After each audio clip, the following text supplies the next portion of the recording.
Chapter 13. I meet Winnie's evil twin brother, the Woolpoo.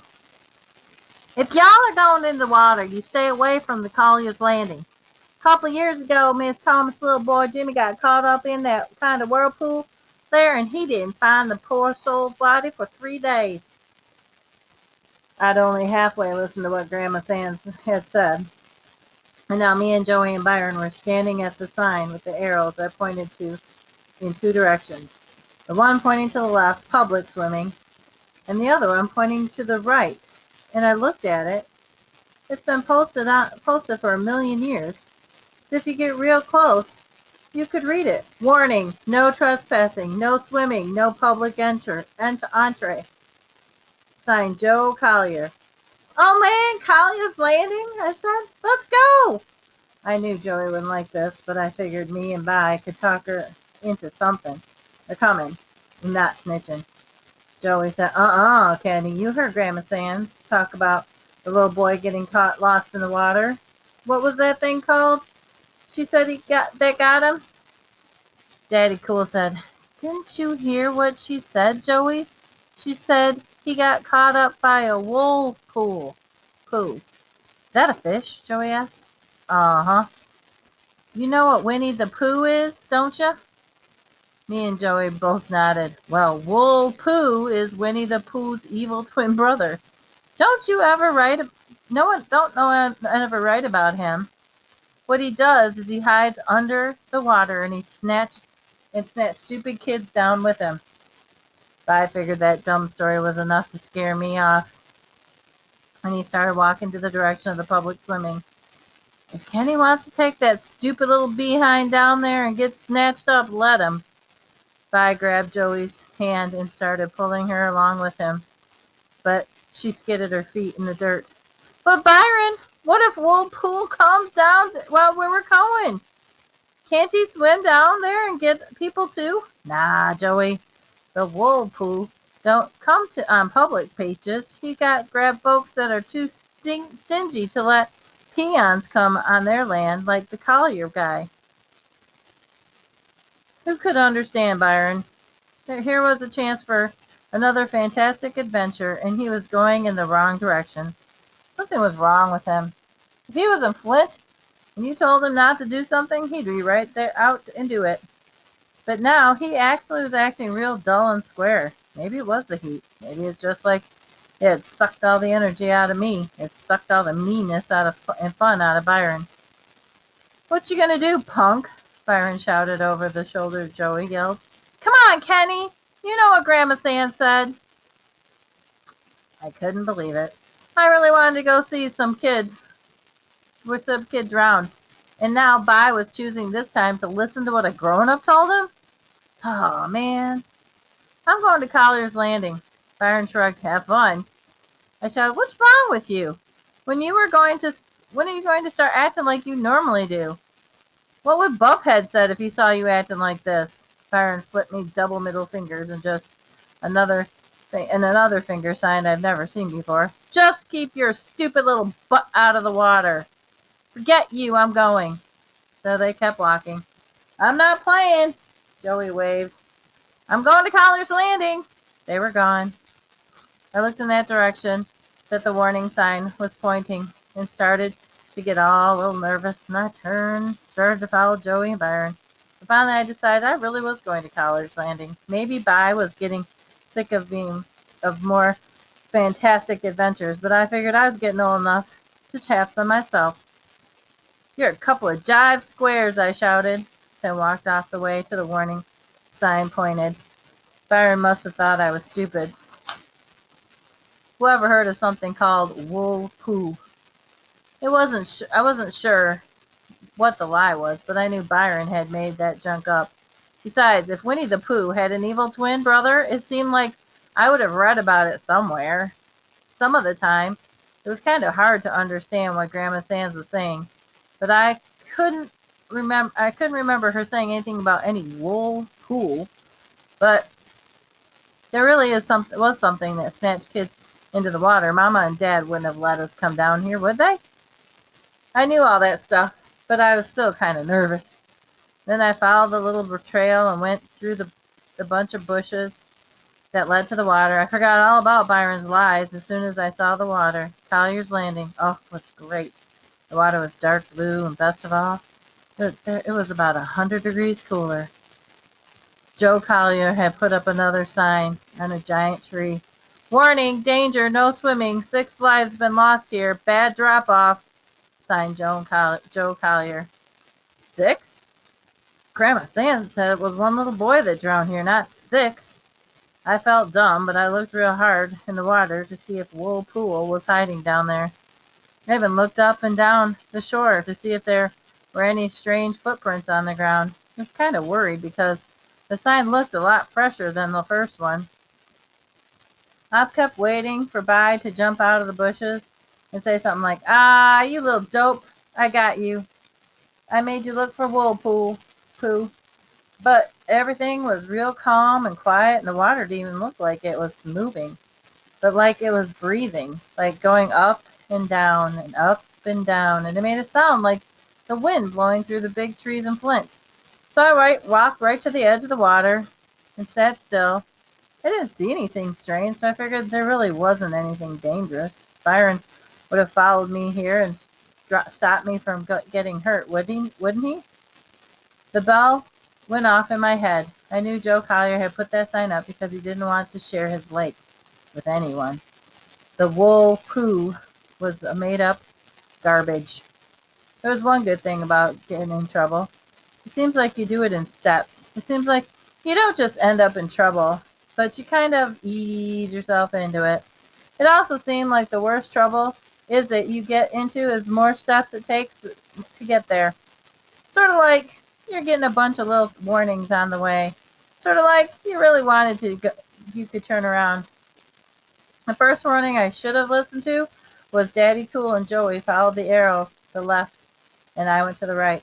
The second warning came when I decided to wade in the water, and the knots wouldn't come out of my tennis shoes, that I had to pull and tug the shoes off with the laces still tied.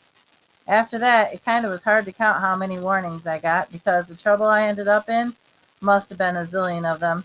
Step by step, I kept easing into trouble until I finally was standing in the lake with no water up to my knees. I'd gone out to the water because there were a bunch of stupid-looking, slow-moving fish right near the shore. I thought I might be able to catch some of them and make some pets. I wasn't afraid because I figured there was a real wool poo, and I was in the area that the little fish wouldn't be hanging around. Alabama fish were a lot friendlier and a lot trickier than Michigan ones.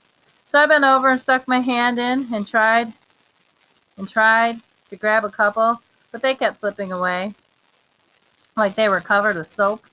They were right there, and I couldn't grab them. They didn't even act like they were afraid of me.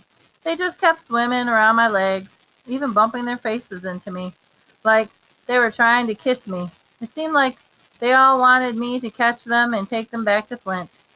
After missing about 100 times, I stood up and saw the reason the fish won't go any deeper water. There was a big green turtle, about the size of a football, cursing back and forth in the deep water, and he looked just as slow and stupid as the fish did. Wow! Who'd want to have the fish for a pet when you could have a turtle? I took a few more steps out in the cool blue water, came all the way up to my arms. Getting cool off was all of a sudden like that made me bug my eyes out and suck my breath in. I made a quick grab at the stupid turtle, and zoom, he flapped his arms and once and disappeared in the deeper water. Then I quick grab was my last step. Boom, all of a sudden I was in big trouble. The rocky ground underneath my feet slipped away from the shore. I didn't get nervous because I knew I could flap my arms like the turtle and get back to the dirt. I looked up and saw the shore was still really close. I flapped my arms and nothing happened. I stayed in the same spot. The rocks were under my feet. They were gone. I was kicking water.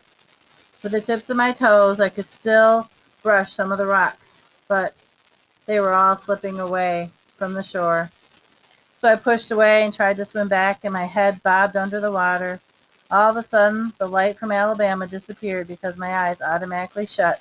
It seemed like my ears were stuffed with cotton and a mouthful of water, but my head came right back up, and I laughed because I was spitting and patooing and smiling the minute my head popped out of the water, but the laughing stopped real quick when I tried swimming again and my head went back under. That's when I got real scared. I'd seen enough cartoons to know that when your head goes down 3 times, it doesn't ever come back up again. I knew if I went down one more time, I would be dead as a donut. So my eyes looked at the shore where my shoes were, sitting safe on some rocks. Oh man, I said to myself, I wish I made the magic lamp so I could make a genie make me where those shoes are. They could be where I am. That's the one last thing I thought before I found out that Grandma Sands and Byron and Joey Collier were all lying to me. That was the last thing I thought about before I found out the Whirlpool was real. It big, mean, horrible, and that he didn't care about dragging kids out into the water. I've never, ever been so scared in my life. I hollered out "Mama," and my arms were punching the water like it was a person, and my legs were doing the mile a minute, trying to get back to the shore. But even my toes couldn't find something to touch. "Oh, Kenny," I said to myself, "you know you're going to be all right. Just real calm. Swim back to the land. When you count to 3, go back to your shoes."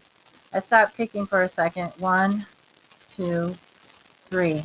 Then I gave my arms one more flap. Then I go back to the shore. Down I went again. My head went under for the 3rd time, and I knew I'd never come back up. Going down 3 times is just like waking up and finding yourself tied to a tree with someone saying, "Ready, aim, fire." That's when he came swimming real slow out to the deep, and even though my head was underneath the water, I could hear him coming right after me. He didn't look like he was related to Winnie the Pooh at all. He was big and gray with hard, square-looking fingers, where he should have had a face covered with nothing but gray. Where he should have had eyes, there was nothing but dark, colder-looking color. He grabbed my leg and started pulling me down. I kicked and scratched at him, but he was just too strong. It seemed like he didn't even feel my punches. My head felt like it was going to explode. I didn't think I could breathe for another second. I was feeling real scared and dizzy from holding my breath so long. And suddenly I could see there was someone else in the water, and the whirlpool was pulling me right towards them. It was a little girl. She had a real pretty blue dress on and yellow wings, and something tied around her head. When the whirlpool pulled me closer, I could see that the little girl was an angel. Wait a minute. It was Joetta, looking just like an angel Mrs. Davison had given her. Joey had wings and a halo. Her face was real calm, too, but she was pointing straight up, like there was something important I should go look at. This angel that looked like Joey was telling me I had to swim up one more time. This really scared me. I knew it wasn't a good sign when you start seeing angels, so I kicked and flapped and my arms started going towards the sky. My head came up and I spit out a belly full of water, and I took a couple of good deep breaths. "Mama, Mama, help me!" But the whirlpool wasn't through with me yet. I felt hard and hand go around my ankle, and I went down for the 4th time. I got pulled a little farther and saw someone else in the water with me, kicking up a ton of dirt and scratching in the water like crazy. Byron. Man, the whirlpool was going to let me see all my family one more time before I go. Byron tried grabbing me, but the whirlpool was pulling me away too fast. I saw By's legs swim back up towards the sky.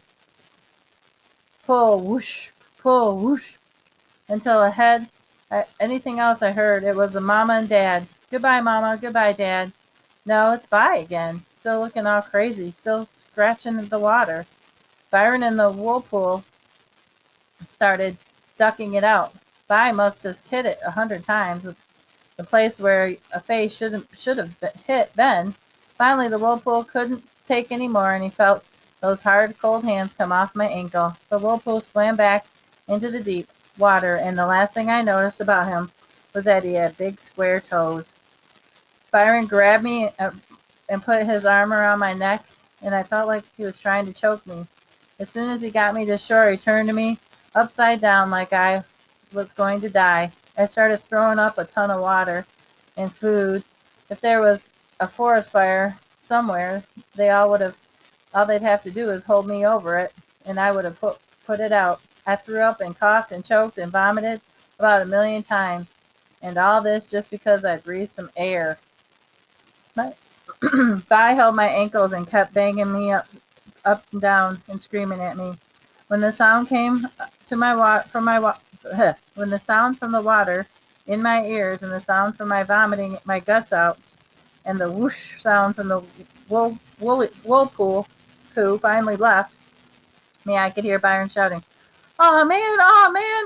Oh man!" over and over. Finally, I yelled, "Stop! Put me down!" Byron dropped me on the ground. On top of all the water and junk I'd thrown up, I knew he was going to make me a stupid joke about me landing face first and all that mess. But he didn't. He just wrapped his arms around my shoulders real tight and put his mouth on top of my head. Byron was shaking like he was getting electrocuted and crying like a baby and kissing the top of my head over and over again. That was real disgusting. He just kept saying, "Kenny, Kenny, Kenny," a bunch of times with his mouth wide open on my head. But I could feel his teeth grinding into my skull, but I didn't care. I said, "Oh, man!" And I tried to make him stop, but all I could do was sit there, too tired to do anything but let Daddy Cool nibble on the top of my head like he cried like a kindergarten baby.